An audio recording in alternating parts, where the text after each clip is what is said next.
Direction Paris pour le salon du Body Fitness. On est à 150 km de Paris et il fait très froid quand même. Il fait froid. Il fait très froid, donc on se retrouve là-bas si tout va bien.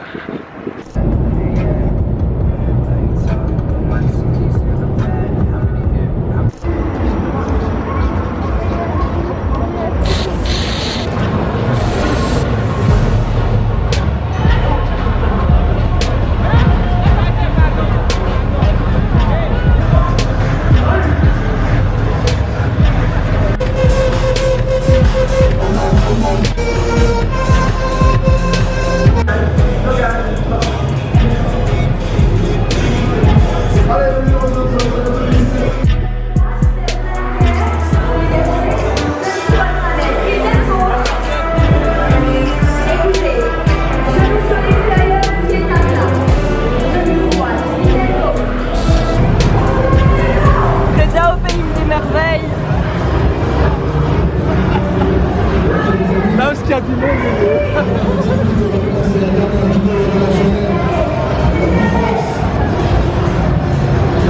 On va distribuer aujourd'hui le 14 500 € de cadeaux, je pense, en moins de 10 minutes. En moins de 10 minutes et en moins de 10 minutes. Oui, ils sont de retour les gars. So I'm going to ask to all the athletes to come back on the stage.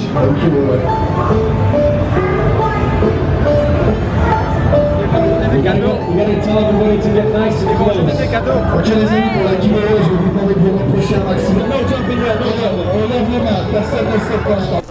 Après un salon de l'expo, non, qu'est-ce que je raconte? Après un salon du Body Fitness super pourri, on va compenser avec ceci.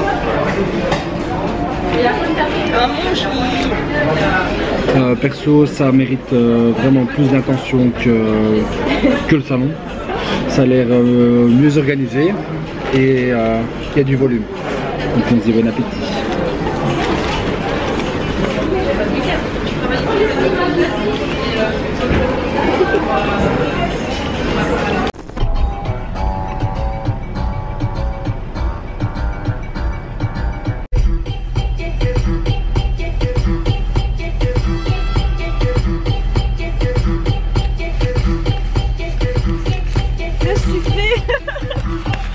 Pas d'argent, c'est 10 euros. Ah ouais. Devinette, combien va coûter ce péage Paris direction Bruxelles? On verra. La réponse dans quelques secondes. Tu le sors d'où ce ticket? Tu dormais quand je l'ai pris. Ah. Vérité, tu sors du ticket. Tu fais ça comme ça. J'ai la preuve en vidéo en plus. Sérieux? T'as filmé? T'es sérieux?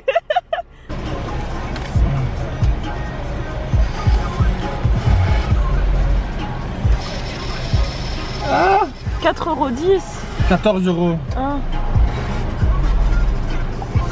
C'était même pas 10 €. Alors? 14 €, putain de merde! On a perdu une pièce en plus. Attends, c'était... Enfin voilà. Comme j'ai dit sur Insta, je vais donner mon humble avis personnel sur l'expo. Donc ce que moi j'ai trouvé négatif et positif à l'expo. C'est mon droit de donner mon avis. Vous aussi vous pouvez le faire. Donc si vous voulez le faire, il y a les commentaires. Je supprime rien. Je supprime tout simplement les insultes. C'est tout. Donc numéro 1, on s'est tous levé le matin. Je me suis levé à 5 h. J'ai pris la voiture. Je me suis tapé 4 heures de route. J'ai payé un péage, 1 heure de parking pour aller au salon. Pour aller rencontrer les athlètes, les influenceurs. Pour passer un bon temps et pour voir comment ça se passe, parce que pour moi c'est une première. Donc c'est la première fois que je vais à une expo pareille pour rencontrer les gens que je suis réellement sur YouTube, Insta, Face, etc. Donc moi, quand je suis allé là-bas, je ne suis pas allé dans l'optique de faire des photos avec eux, je suis allé dans l'optique d'aller leur parler, de leur féliciter et de les encourager à faire ce qu'ils font et de leur montrer que ça fonctionne et qu'ils arrivent à toucher des gens avec ce qu'ils font, et c'est super. Ce qui m'a dégoûté personnellement moi, ce n'est pas l'expo en elle-même, c'est les visiteurs qui étaient là. L'égocentrisme, le narcissisme, c'est le sujet clé, enfin c'est les mots clés qui étaient présents ce jour-là. Je ne vais pas Je vais pas aller en détail dedans, je trouve ça vraiment dégueulasse. Il y avait même une bagarre le dimanche après-midi. Encore une chance que j'ai quitté l'expo un peu plus tôt. Je ne suis resté que 1 heure à l'expo pour vous dire tellement le dégoût m'a envahi.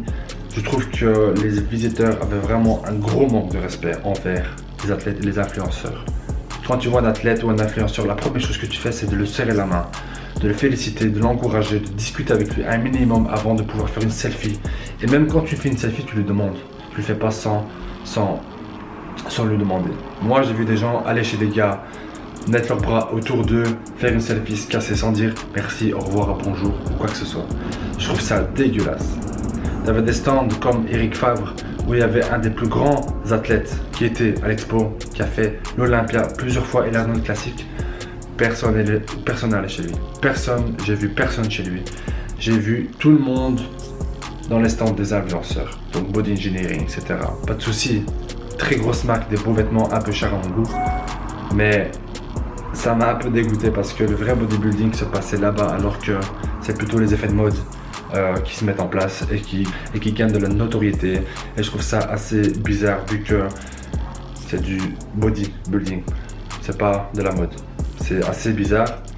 Certes, il y avait un gros manque d'ambiance et de musique chez les vrais bodybuilders, mais je pense que ce style de stand comme body engineering, etc., ça casse le body.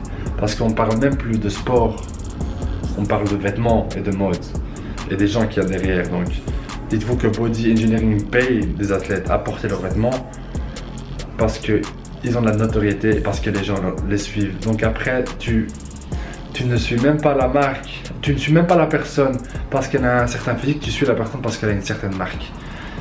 Et ça me frustre tellement que je n'arrive pas à m'exprimer à ce sujet-là. C'est que pour moi, je ne m'attendais vraiment pas à ça. Je ne m'attendais vraiment pas à ce style d'expo où les visiteurs se mettaient plus dans la bulle de mode que vraiment dans la bulle de sport. Parce qu'au final, on fait tout ça pour une chose, pour se forger un beau corps et ça demande beaucoup de travail, d'énergie. Et je ne sais pas où est-ce qu'elle va cette énergie, ce travail. De toute façon, au final, le body et le fitness, ça a changé, ça a complètement changé. On parle même plus de performance physique ou de forme physique, on parle de sponsors, on parle de thunes, on parle de partenariat, on parle de placement de produits, on parle de notoriété, d'Insta et de YouTube. Donc je peux dire que c'est comme si maintenant on aimait le football et que j'organisais une expo de foot et que j'amène Zidane et Maradona et Pelé et que j'amène Eden Hazard aussi et que Eden Hazard met le feu et que Pelé, Zidane et Maradona se mettent sur le côté et personne n'a chez eux. C'était vraiment comme ça. C'était vraiment comme ça. Pour moi, c'était vraiment comme ça. Et malheureusement, ça casse un peu l'envie de continuer à faire ce que je fais parce que certes, j'essaie de gagner de la notoriété mais tout en restant dans le body. Et je trouve ça dommage. Je pense que il faut viser d'autres expos pour vraiment voir ce que j'ai envie de voir, donc le FIBO ou même au States, le LE Expo, LA Fit Expo, etc. Je pense que ça c'est vraiment autre chose, je pense, vu que l'état d'esprit américain est vraiment plus ouvert qu'ici en France. Ici on parle vraiment beaucoup, mais beaucoup de partenariats et de sponsors et de notoriété, de followers que de sport réellement. Ça a disparu et ça va disparaître d'ici quelques temps. Et malheureusement c'est comme ça et il n'y a pas de retour en arrière. Donc c'est ici que je termine la vidéo. Je voulais que ça se déroule autrement, je voulais faire une vidéo sympa sur l'expo, je voulais faire un bon montage, mais à quoi bon. Je vois que ce n'est pas la peine de faire une vidéo pareille, vu que tout le monde va sortir des vidéos ce week-end, tout le monde avait une caméra, tout le monde a fait des photos et je pense que ma vidéo sera perdue entre les milliards de vidéos qui seront publiées sur YouTube. Donc j'espère juste que vous pouvez voir cette vidéo, vous rendre compte que c'est un peu con de gaspiller son temps et son énergie à se forger un corps, être de bonne humeur, être actif, pour au final simplement se montrer sur les réseaux. Réfléchissez-y, c'est un peu con, faites le bon choix. En tout cas, ça fait un plaisir d'être y allé, d'avoir vu tout le monde. Et voilà, ça me fait plaisir. Les gars, je vous laisse, peace out, à la prochaine. I think it. Lately I'm living in fear, wondering what if the end is so near. All of this shit going on, the shootings are strong. One shot to the head and I'm gone. I'm losing control but I can't let it go, cause I'm trying to get more and I've been in the moment, I've been in the zone and I'm moving alone. I don't pick up the phone with my